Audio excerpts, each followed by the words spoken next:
राधे सभी को। आज श्रीमद् भागवत गीता का 24वां अध्याय शुरू करने जा रही हूँ मैं। श्रीमद् भागवत गीता के 24वें अध्याय में श्री कपिल देव जी का जन्म। आज श्री कपिल देव जी का जन्म के बारे में बताया जाएगा। श्री मैत्रेय जी कहते हैं, उत्तम गुणों से सुशोभित मनु कुमारी देवहूति ने जब ऐसी वैराग्य युक्त बातें कही, तब कृपालु कर्दम मुनि को भगवान विष्णु के कथन का स्मरण हो आया और उन्होंने उससे कहा। कर्दम जी बोले, दोष रहित राजकुमारी, तुम अपने विषय में इस प्रकार खेद न करो। तुम्हारे गर्भ में अविनाशी भगवान विष्णु शीघ्र ही पधारेंगे। प्रिय, तुमने अनेक प्रकार के व्रतों का पालन किया है, अतः तुम्हारा कल्याण होगा। अब तुम संयम, नियम, तप और दान आदि करती हुई श्रद्धा पूर्वक भगवान का भजन करो। इस प्रकार आराधना करने पर श्री हरि तुम्हारे गर्भ से अवतीर्ण होकर मेरा यश बढ़ाएंगे और ब्रह्म ज्ञान का उपदेश करके तुम्हारे हृदय की अहंकारमयी ग्रंथि का छेदन करेंगे। श्री मैत्रेय जी कहते, विदुर जी, प्रजापति कर्दम के आदेश में गौरव बुद्धि होने से देवहूति ने उस पर पूर्ण विश्वास किया और वह निर्विकार जगत गुरु भगवान श्री पुरुषोत्तम की आराधना करने लगी। इस प्रकार बहुत समय बीत जाने पर भगवान मधुसूदन कर्दम जी के वीर का आश्रय ले उसके गर्भ से इस प्रकार प्रकट हुए। बताइए, भगवान कहाँ कहाँ प्रकट हो जाते हैं उनका स्मरण करने से। उनके गर्भ से उत्पन्न हो गए भगवान।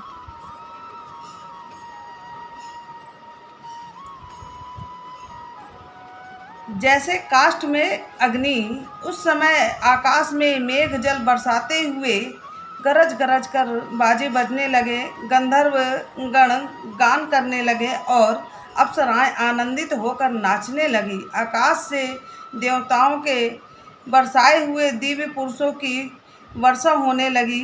सब दिशाओं में आनंद छा गया, जलाशयों का जल निर्मल हो गया और सभी जीवों के मन प्रसन्न हो गए।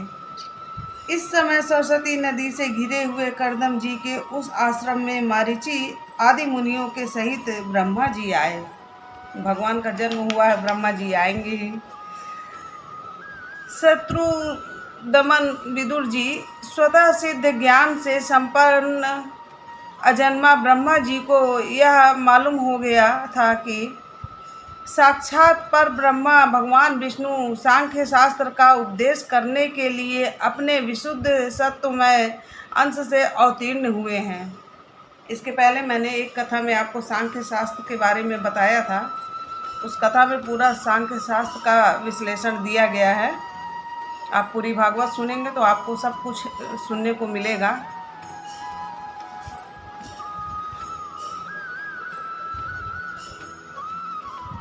अतः भगवान जिस कार्य को करना चाहते हैं उसका उन्होंने विशुद्ध चित्त से अनुमोदन एवं आदर किया और अपनी संपूर्ण इंद्रियों से प्रसन्नता प्रकट करते हुए कर्दम जी से इस प्रकार कहा।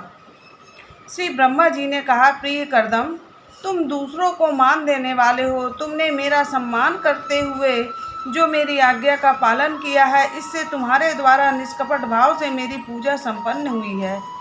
पुत्रों को अपने पिता की सबसे बड़ी सेवा यही करनी चाहिए कि जो आज्ञा ऐसा कहकर आदर पूर्वक उनके आदेश को स्वीकार करें। बेटा, तुम सभ्य हो। तुम्हारी ये सुंदरी कन्याएं अपने वंशों द्वारा इस सृष्टि को अनेक प्रकार से बढ़ाएंगी। कर्दम ऋषि की पहले 9 कन्याएं हुई। उसके बाद उनकी पत्नी ने उनसे कहा कि मैं भगवान का स्मरण नहीं कर सकी, भगवान का भजन नहीं कर सकी, ताकि उनसे मैं मुक्ति पा सकूं, और मैंने 9 कन्याओं को जन्म दे दिया। तब कर्दम जी ने उनसे कहा कि आप गर्भ से भगवान उत्पन्न होंगे। तुम सभ्य हो। तुम्हारी ये सुंदरी कन्याएं अपने वंशों द्वारा इस सृष्टि को अनेक प्रकार से बढ़ाएंगी। अब तुम इस मारीची आदि मुनियों वरों को इसके स्वभाव और रुचि के अनुसार अपनी कन्याएं समर्पण करो। और संसार में अपना सुयश फैलाओ। मुने, मैं जानता हूँ जो संपूर्ण प्राणियों की निधि है, उनके अभिष्ट मनोरथ पूर्ण करने वाले हैं, वे आदि पुरुष श्री नारायण ही अपनी योग माया से कपिल के रूप में अवतीर्ण हुए हैं।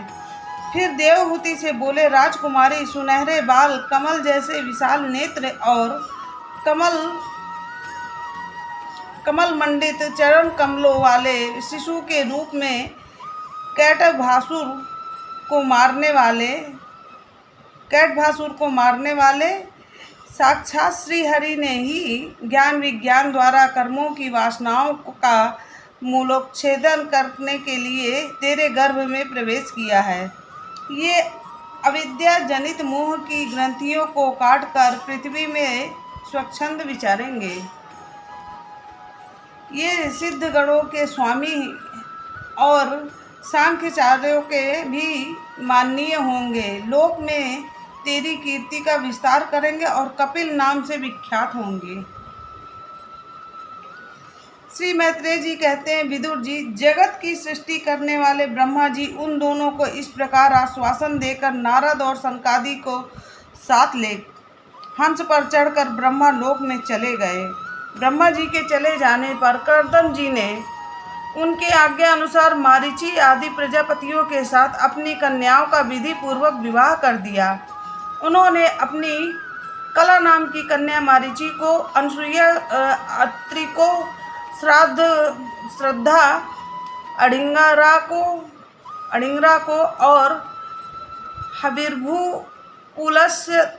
पुलस्त को समर्पण की।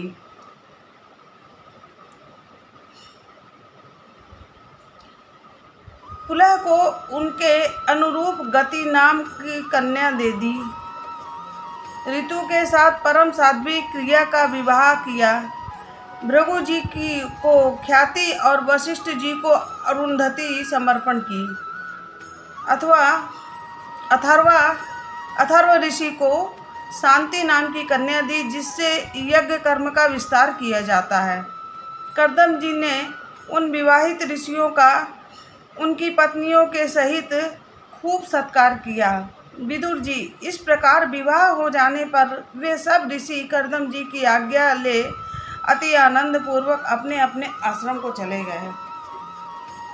कर्दम जी ने देखा कि उनके यहाँ साक्षात देवादिदेव श्री हरि ने ही अवतार लिया है, तो वे एकांत में उनके पास गए और उन्हें प्रणाम करके इस प्रकार कहने लगे, अहो, अपने पाप कर्मों के कारण इस दुखमय संसार में नाना प्रकार से पीड़ित होते हुए पुरुषों पर देवगण तो बहुत काल बीतने पर प्रसन्न होते हैं, किंतु जिनके स्वरूप को योगी जन अनेकों जन्म के साधन से सिद्ध हुई सदृढ़ समाधि के द्वारा एकांत में देखने का प्रयत्न करते हैं, अपने भक्तों की रक्षा करने वाले वे श्री हरि हम विषय लोलुपों के द्वारा होने वाली अपनी अवज्ञा का कुछ भी विचार न कर आज हमारे घर अवतीर्ण हुए हैं।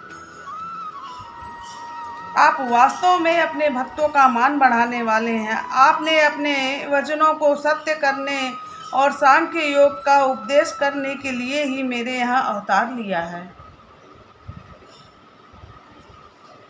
भगवान, आप प्राकृत रूप से रहित आपके जो चतुर्भुज आदि अलौकिक रूप हैं, वे ही आपके योग्य हैं, तथा जो मनुष्य सदृश रूप में आपके भक्तों को प्रिय लगते हैं, वे भी आपको रुचिकर प्रतीत होते हैं।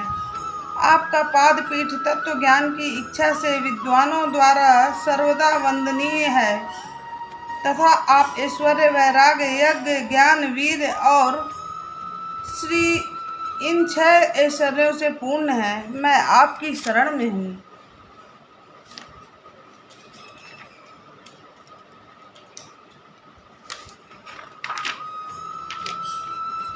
भगवान, आप पर ब्रह्मा हैं, सारी शक्तियाँ आपके अधीन हैं। प्रकृति, पुरुष, महत्व, काल, त्रिविधि, अहंकार, समस्त लोक एवं लोकपालों के रूप में आप ही प्रकट हैं, तथा आप सर्वज्ञ परमात्मा ही इस सारे प्रपंच को चेतन शक्ति के द्वारा अपने में लीन कर लेते हैं। अतः आप इन सब से परे भी आप ही हैं। मैं आप भगवान कपिल की शरण लेता हूँ। प्रभु, आपकी कृपा से मैं तीनों ऋणों से मुक्त हो गया हूँ और सभी मेरे मनोरथ पूर्ण हो चुके हैं। अब मैं संन्यास मार्ग को ग्रहण कर आपका चिंतन करते हुए शोक रहित होकर विचरूंगा। आप समस्त प्रजाओं के स्वामी हैं, अतएव इसके लिए मैं आपकी आज्ञा चाहता हूँ। श्री भगवान ने कहा, मुने, वैदिक और लौकिक सभी कर्मों में संसार के लिए मेरा कथन भी ही प्रमाण है। इसलिए मैंने जो तुमसे कहा था कि मैं तुम्हारे यहाँ जन्म लूँगा, उसे सत्य करने के लिए ही मैंने यह अवतार लिया है। इस लोक में मेरा यह जन्म लिंग शरीर से मुक्त होने की इच्छा वाले मुनियों के लिए आत्मदर्शन के में उपयोगी प्रकृति आदि तत्वों का विवेचन करने के लिए ही हुआ है। आत्मज्ञान का यह सूक्ष्म मार्ग बहुत समय से लुप्त हो गया है। इसे फिर से परिवर्तित करने के लिए ही मैंने यह शरीर ग्रहण किया है। ऐसा जानो मुने, मैं आज्ञा देता हूँ, तुम इच्छा अनुसार जाओ और अपने संपूर्ण कर्म मुझे अर्पण करते हुए दुर्जय मृत्यु को जीतकर मोक्ष पद प्राप्त करने के लिए मेरा भजन करो। मैं स्वयं प्रकाश और संपूर्ण जीवों के अंतःकरणों में रहने वाला परमात्मा ही हूँ। अतः जब तुम विशुद्ध बुद्धि के द्वारा अपने अंतःकरण में मेरा साक्षात्कार कर लोगे, तब सब प्रकार से शोकों से छूटकर निर्भय पद मोक्ष प्राप्त कर लोगे। माता देवहूति को भी मैं संपूर्ण कर्मों से छुड़ाने वाला आत्मज्ञान प्रदान करूँगा, जिससे यह संसार रूप भय से पार हो जाएगी। श्री मैत्रेय जी कहते हैं कि भगवान कपिल के इस प्रकार कहने पर प्रजापति कर्दम जी उनकी परिक्रमा कर प्रसन्नता पूर्वक वन को चले गए। भगवान जब कर्दम मुनि की पत्नी के गर्भ से उत्पन्न हुए थे, तब उनका नाम कपिल रखा गया।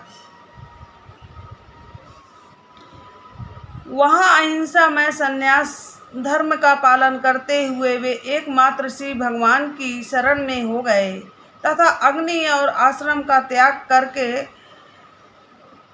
निसंग भाव से पृथ्वी पर विचरने लगे, जो कार्य करण से अतीत है, सत्वादि गुणों का प्रकाशक एवं निर्गुण है और अनन्य भक्ति से ही प्रत्यक्ष होता है। उस पर ब्रह्म में उन्होंने अपना मन लगा दिया। वे अहंकार, ममता और सुख दुख आदि द्वंद्वों से छूटकर समदर्शी भेद दृष्टि से रहित हो सब में अपने आत्मा को ही देखने लगे। उनकी बुद्धि अंतर्मुख एवं शांत हो गई। उस समय धीर कर्दम जी शांत लहरों वाले समुद्र के समान जान पड़ने लगे। परम भक्ति भाव के द्वारा सर्वांतर्यामी सर्वज्ञ श्री वासुदेव में चित्त स्थिर हो जाने से वे सारे बंधनों से मुक्त हो गए। संपूर्ण भूतों में अपने आत्मा श्री भगवान को और संपूर्ण भूतों को आत्मस्वरूप श्री हरि में स्थित देखने लगे। इस प्रकार इच्छा और द्वेष से रहित सर्वत्र संबुद्धि और भगवत भक्ति से संपन्न होकर श्री कर्दम जी ने भगवान का परम पद प्राप्त कर लिया। आज का ये 24वां अध्याय समाप्त हुआ। आपसे निवेदन है कि मेरे चैनल को सब्सक्राइब कर लीजिए ताकि आपको रोज के पाठ का नोटिफिकेशन मिलता रहे। ये तृतीय स्कंद का 24वां अध्याय था। अब कल आपको 25वें अध्याय में मिलते हैं। राधे राधे सभी को।